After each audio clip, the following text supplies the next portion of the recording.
நடந்தது, நடப்பது, நடக்க போறது ஆகிய முக்கால பலனறிய இப்போதே வாருங்கள் கிளி சோசியம். கிளி சோசியம். வாங்க சார், வாங்க. கிளி பாக்குறீங்களா?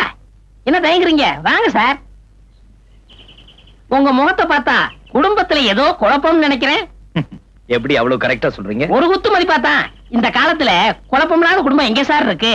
கிளிய வெளிய வர சொல்லட்டுமா? நான் ஜோசியம் பார்க்க வரல. அப்ப எனக்கே ஜோசியம் சொல்ல போறீங்களா?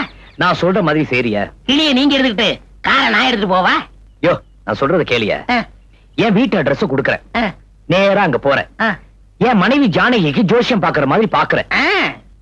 அம்மா, உங்க வீட்டுக்காரருக்கு 2 தாரம் சொல்றேன்.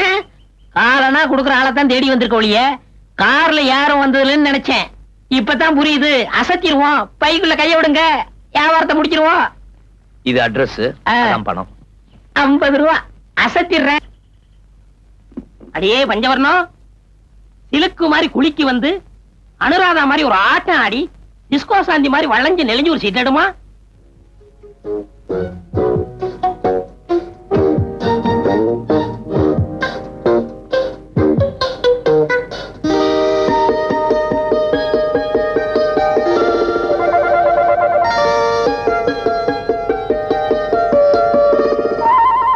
இது இல்லையா?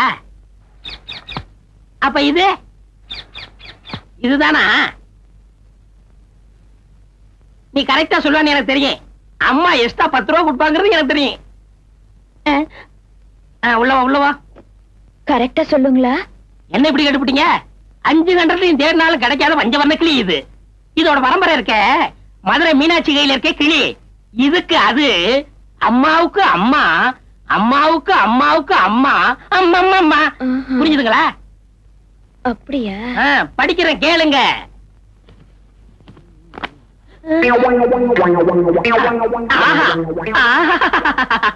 கல்யாண திருக்குளத்தோட வள்ளி தெய்வான சைதமா கந்தசாமி வந்திருக்கான்.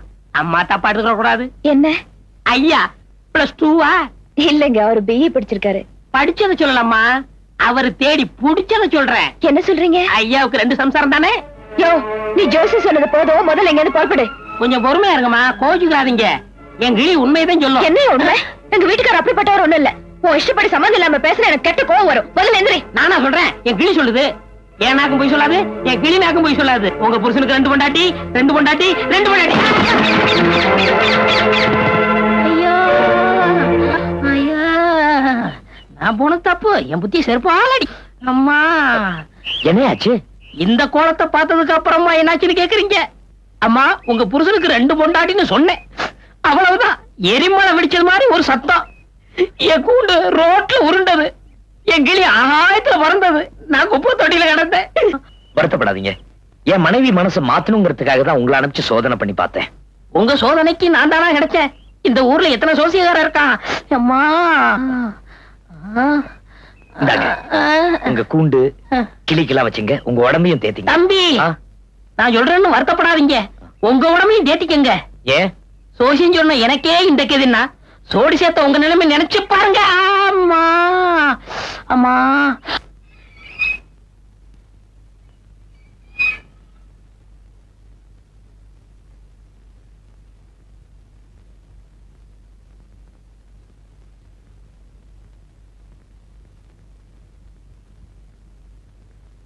ஐயோ, எங்கடி சாவியை காணோம்? மம்மி, வளைக்கடையில பணம் கொடுக்கும் போது சாவி எடுத்து கீழே வச்சீங்களா? மறுபடியும் எடுத்து வைக்கலையா? ஆமா, மறந்துட்டேன்டே. ஆண்டி, கடை பக்கத்துல தான் இருக்கு. உடனே ஓடி போய் எடுத்துட்டு வந்துடுறேன்.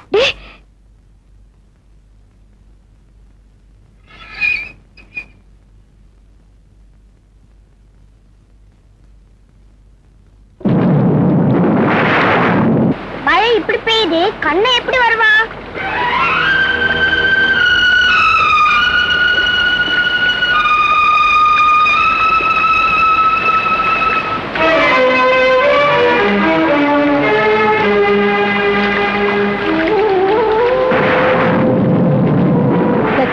கண்ணனை காணோம். நான் போய் பார்த்துட்டு வந்துடுறேன்.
இருக்கீங்களா?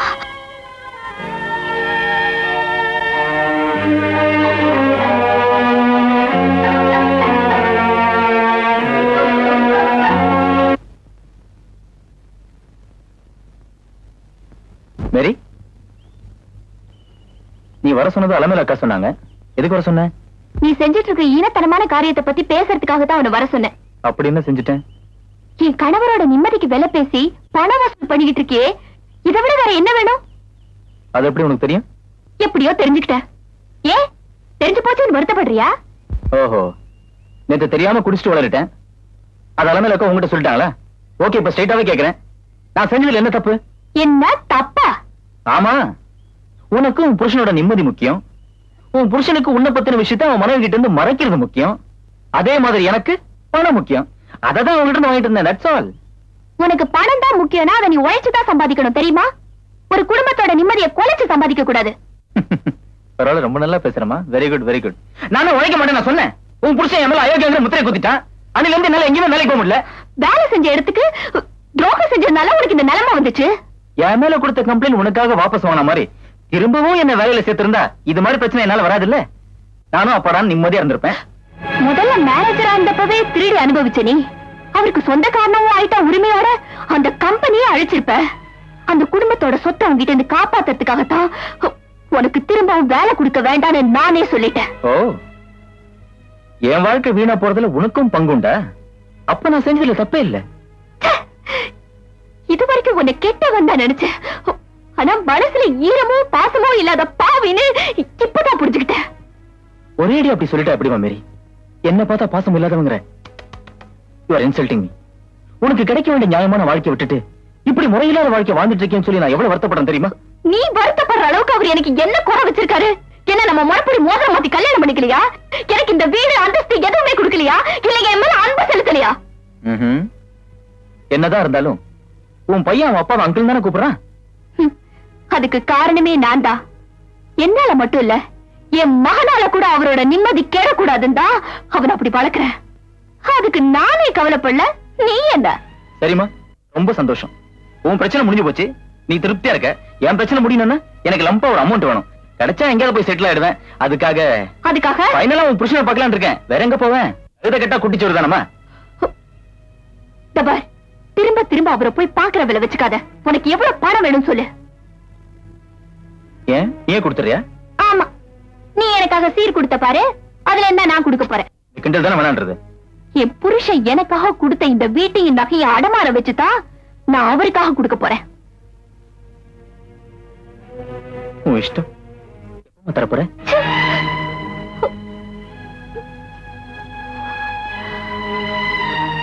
இன்னும் 2 நாள் கழிச்சு வா, ஏற்பாடு பண்றேன். கர்த்தர் தானே காப்பாத்து.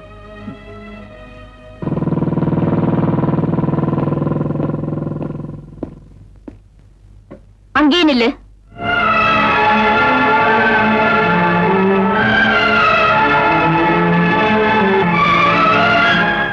என்னடா வெளியில நிக்க வச்சுட்டாலேன்னு பாக்குறியா? பந்த பாசத்தை விட பணம் தான் முக்கியம்னு எப்ப நீ நினைச்சிட்டியோ, அதுக்கப்புறம் இந்த குடும்பத்தை பொறுத்த வரைக்கும் நீ ஒரு அந்நியன்டா. இந்த கேட்டை தாண்டி உள்ள வர்றத நான் விரும்பல. நான் சொன்ன மாதிரி இதுல பணம் வச்சிருக்கேன், இந்தா. தேங்க்ஸ். மறுபடியும் சொல்றேன், திரும்பவும் என் கணவரோட வாழ்க்கையில நிச்சயமா தலையிட மாட்டேன். கொஞ்சம் இருந்தே. பணத்தால வாழ்க்கையை மாத்தி அமைச்சுக்கணும்னு நீ ஆசைப்பட்ட, அது இப்போ உனக்கு கிடைச்சிருக்கு. ஆனா என்னைக்காவது ஒரு நாள் நான் எதிர்பார்க்கிற அண்ணனா நீ திரும்பி வரணும்னு நான் ஆசைப்படுறேன்.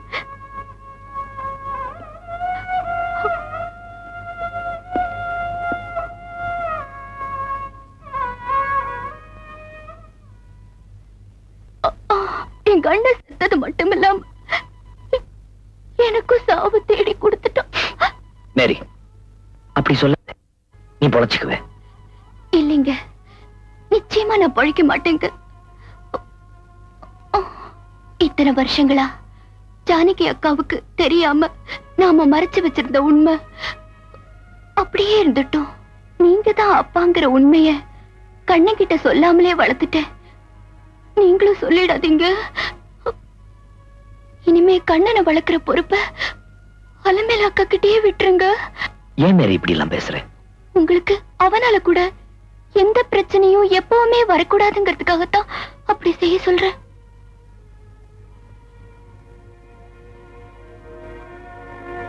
நீங்க அனுப்பின பட்டு புடவைய நீங்க என் கூட இருக்கும் போதே கட்டணும்னு ஆசைப்பட்டு கட்டாமலே வச்சிருக்க. இப்ப அந்த புடவைய எடுத்து உங்க கையாலே என் மேல போத்தி விடுறீங்களா? அங்க இருக்கு.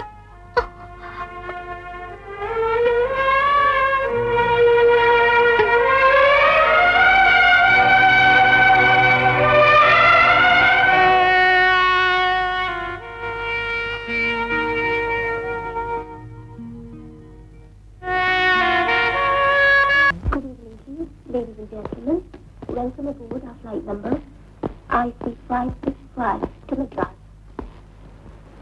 Captain Philip is in command. Our flight to Madras will be...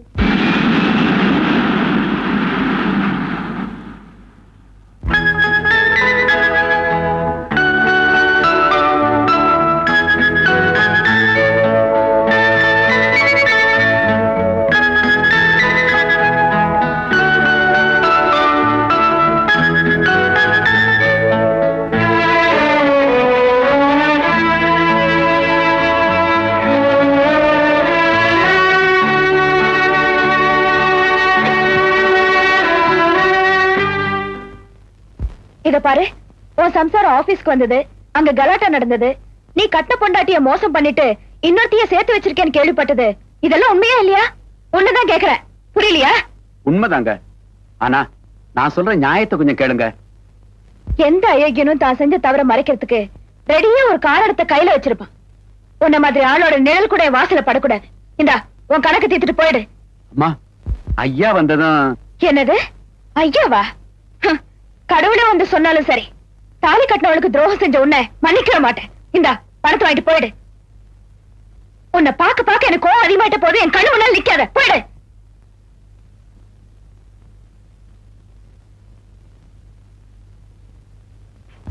இந்த மாதிரி ஆட்களை நடு ரோட்ல நிக்க வச்சு வெட்டலான்னு இந்த நாட்டுல ஒரு சட்டம் போடக்கூடாது. யாரும் கண்ணு திறந்து பார்க்க கூடாது. என்ன மம்மி, இன்னும் எவ்வளவு நேரம் தான் கண்ணை முடிக்கிட்டு நிக்கிறது? இருங்க, பார்க்க கூடாதுன்னு சொல்லிருக்கேன்ல, கண்ணு மூடு.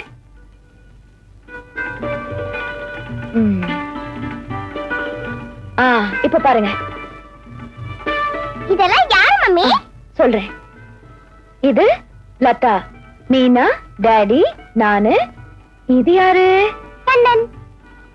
கண்ணன் ஏன் என் பக்கத்துல வந்திருக்கேன் தெரியுமா? ஏன்? இப்போ கண்ணன் நம்ம குடும்பத்துல ஒருத்தன் தானே. இதுல ஒரு தப்பு இருக்கு. என்ன? கண்ணா ஆம்பளை பிள்ளை தானே, அவனுக்கே மீச போடல, எனக்கு இன்னும் மீச வளர்க்கல. இது ஆண்டி, யாரோ வராங்க.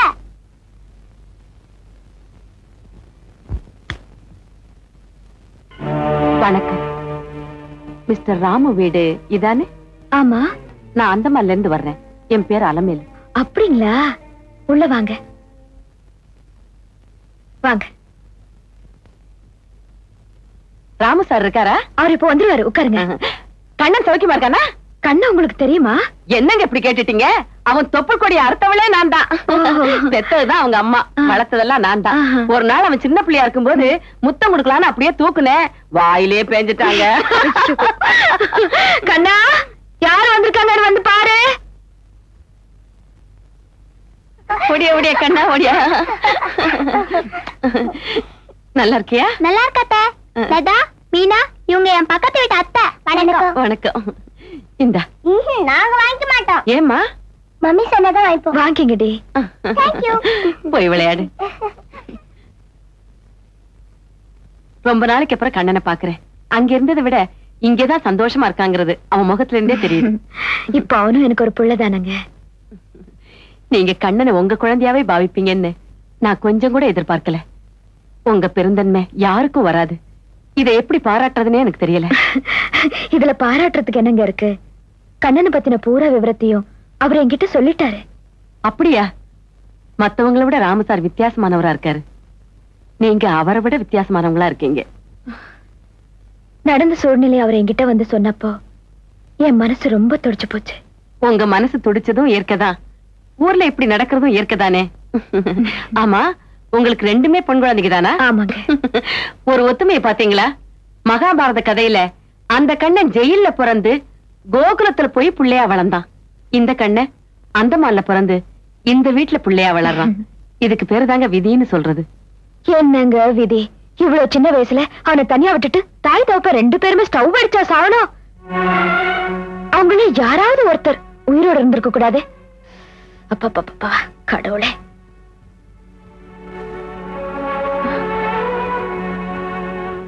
என்னங்க ஏன் ஒரு மாதிரி ஆயிட்டீங்க?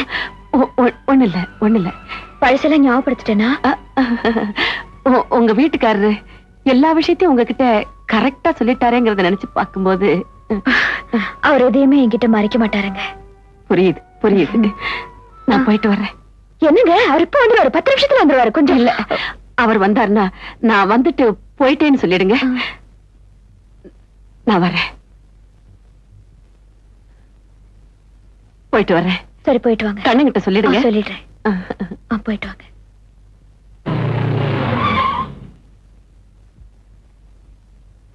விளையாதா அந்த பேப்பர்ஸ் எல்லாம் கொண்டு போய் ஆபீஸ்ல கொடுத்துட்டு வண்டியை கொண்டுட்டு வந்துடு. என்ன?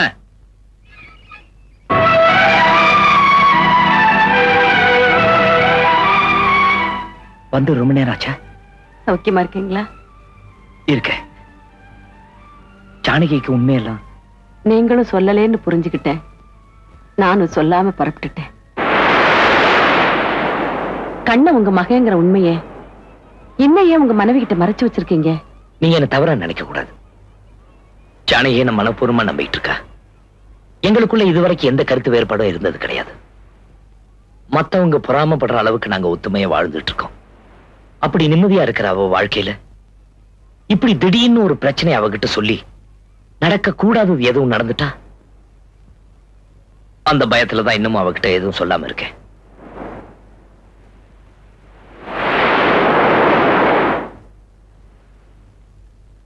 உங்க மனைவியை பத்தி நினைக்கிற நீங்க கண்ணனோட எதிர்காலத்தை பத்தியும் கொஞ்சம் சிந்திக்கணும் இல்லையா? நிச்சயமா அந்த பொறுப்பை நான் உணராம இல்ல. ஜானகி கண்ணனை தான் பிள்ளைகளை விட அதிகமாவே நேசிக்கிறான். அந்த நெருக்கம் இன்னும் கொஞ்சம் நீடிச்சா அவனை பிரிய முடியாதுங்கிற அளவுக்கு அவன் மேல பாசம் உண்டாகும். அந்த சூழ்நிலையில சொன்னா அவனை ஏத்துக்க தயங்க மாட்டான்னு நான் நினைக்கிறேன். உங்க தர்ம சங்கடமான நிலைமை எனக்கு புரியுது. ஆனா ஒண்ணு சொல்றேன், எந்த காரணத்தை கொண்டாவது கண்ணனை நீங்க வச்சுக்க முடியாதுங்கிற நிலைமை ஏற்பட்டா நீங்க கொஞ்சம் கூட தயங்காம எனக்கு தகவல் சொல்லுங்க. நான் வந்து கண்ணனை அழைச்சிட்டு போய் அவனை படிக்க வச்சு வளர்த்து ஆளாக்கி பெரியவனானதுக்கு அப்புறம் நிச்சயம் உங்ககிட்ட ஒப்படைக்கிறேன்.